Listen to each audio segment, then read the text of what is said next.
Hello, my lovely healers and empaths. We have a very interesting topic. Of course, we are talking about trauma healing. This goes along with shadow work, so you may actually want to watch some of my shadow work videos. I think I uploaded one just like yesterday or a couple days ago, I think about 4 or 5 days ago actually. So, really, we're gonna get into detail further down the line, but I just kind of want to go over some basics, especially when you're just starting out with your healing process. You're trying to heal like inner child wounds, core trauma, things like that. Now, that does take a lot more of extensive, care, and especially like a third party care. So, keep in mind self healing is not for everybody, and it's not exactly what the focus is. It's just about general healing, trying to accept a lot of yourself, especially your shadow self, because that is like the opening gate to all of this healing is accepting your shadow. Now, with that being said, we are pulling 3 cards today to kind of confirm the energy. So if you want to skip ahead like 3 minutes or something, go right ahead if you don't feel called to the reading. But the first card that we pulled was definitely the Tower card, which explains like a lot of these transitions that we go through. Universe will really kind of guide you into these tower moments because it wants to teach you, and I know it sounds really harsh, but it really wants to teach you a lot of your like self-love lessons, teaching you not to like have like attachment wounds, detachment wounds, and just kind of really having codependency on others. This is really essential for like true deep healing. It will teach you to be self-reliant, but also how to express and understand unconditional love a lot stronger and healthier. So you'll lose relationships, friendships, careers, and you'll start going on a solo path and really finding yourself and trying to figure out what you want to do, what you want out of life, and things like that. So, again, it's going to teach you and it's going to show you this path because it's going to bring you towards the Wheel of Fortune, which is basically unlocking yourself, your intuition, your independency, and finding what you really want from the world and being able to create and manifest that world around you. So that's exactly why we go through really like core healing. This is actually a pretty short reading because it's pretty self-explanatory. And then we get to our our strength. So this is, yes, this is the strength. This is basically the end, not the end of the road, but it's really about like freeing yourself and being okay with your shadow, but also being okay with like your inner wounds and learning how to love that side of you and just kind of take care.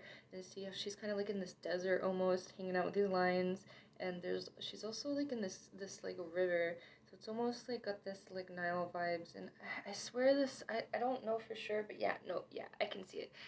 The lion's tail is a snake, so it's like the snake's not eating itself anymore, like, so end of cycles, end of trauma, end of really like having these core like wounds and not being able to be so attached to these things, and accepting that part of yourself, but knowing that that part of yourself is always going to be healing, it's always going to be growing.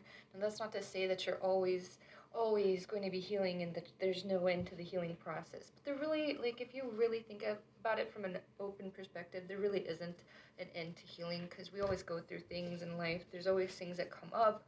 There's people from our past that try to trigger us and things that, we're tested in the universe. But, it's not to say that the universe wants to just test us to like poke at us and kind of open these wounds for like no reason. It actually has a really deep reason, and it's going to teach you a lot. It really is. So it's really about your perception, having an open perception of the healing process, and knowing that, it takes effort, but it also takes a lot of care and self-love and compassion for self. So being steady, but also being like patient with yourself more than anything, because we're healing a lot. We're healing other people's wounds while trying to, well, we're not healing other people, but we're healing the understanding of other people's wounds, so that type of stuff doesn't get attached to us.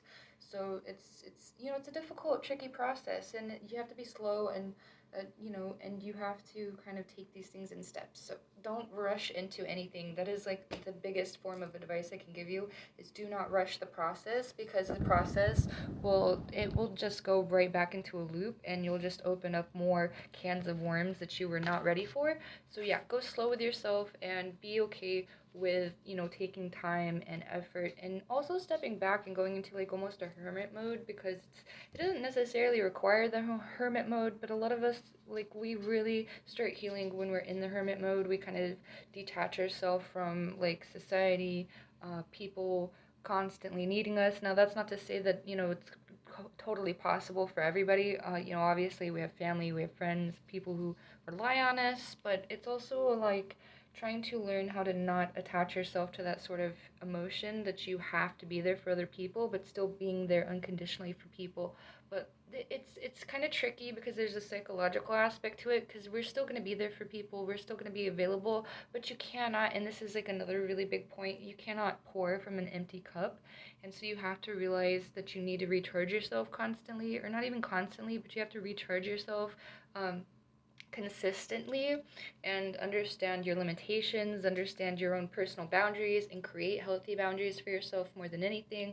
Because a lot of us, we tend to not do that. We try to be like this open wound for a lot of people, and so it attaches, other people will attach themselves to us, and we kind of allow that sort of thing in, and we open ourselves to that sort of attachment. And it's really about understanding that you need healthy boundaries. You need to kind of detach yourself from that type of pressure, especially self pressure, because more than anything, more than likely, unless it's like a really toxic relationship, a really toxic friendship, it's really going to be about you allowing that type of space for other people to attach themselves to you. So understand that process too, and learn how to set healthy boundaries, because you'll be surprised that you don't have to cut off as many people as you think by setting healthy boundaries and communicating those healthy boundaries. So, realize that part of the healing too. Be communicative, be supportive, but also don't be the the healer in the room. Don't open yourself up to healing other people if you're not capable of it, if you're not ready for it, and especially if you're not energetically charged for it, because we will pour from an empty cup without even realizing it sometimes. So understand that part. It's it's a cycle, it's a shape. You're gonna crumble. I don't know, that was a very bad analogy, but you know how I am with analogies. So, but yeah, so go easy with this process, be slow with this process, and, write down things in your journal. Shadow work, it's so important. I don't know how to explain that enough, but it really is, because when you start realizing your accomplishments, especially with healing, self healing, then you realize that you are actually capable of a lot more healing and a lot more things than you thought you were, because we're not constantly patting ourselves on the back. We're built off of reward systems and hierarchies, built from like society. So I talked about this too, I think, in my last video, truth attracts truth. So it's like we have a lot of societal structures that are built off of reward systems, and rewarding us for our good behavior, or rewarding us for, kind of stepping up, which is, it's got its good things and it's got its bad things. It's not necessarily completely toxic, but it has a lot of like, oh, if you want this candy, well, you're gonna have to earn this candy, which, it's not always about that. Sometimes we can really attract things into our life, but it's learning that you have to be the attraction, you have to be the magnet, you have to be the self healer in order to understand that, you're not putting pressure on other people, and you're not projecting this type of like toxic energy. And that one's a little bit harder to understand, so we're gonna have to get more into depth with that thing. But it's maybe keep an open mind about a lot of things that you could be projecting onto other people, and that will help you reflect the mirror, watch the mirror video, and understand that, a lot of the times we are our own worst enemy. We're self-critical, we're hypercritical, super critical, and we don't allow ourselves the space we need to create a healthy environment. So that is like the fundament of healing, is allowing yourself space, time, and energy to go through this process. So it is a process. Be patient with yourself, love yourself, take care of yourself, And yeah, I, that's basically it. That's your first step. But there's a lot of other videos you can watch if you want to really get into this process already. But other than that, the psychological, or sorry, healing with psychedelics is a very great video to watch. I'll try to leave the link. Yeah, I'll leave the link in the bottom description right down below. But it's just a few videos back too, so you can always scroll too. But that is basically it for the introductory to healing, the self-healing process. So I hope you enjoyed today's video and you are patient with yourself with this healing process. If you have any questions or concerns, also leave those down in the comments below because I definitely respond to comments and I try to cover every topic, every question that you guys have. So you guys have a great one. Enjoy your healing process and be slow with yourself. Be patient with yourself. Don't be slow, but be patient with yourself.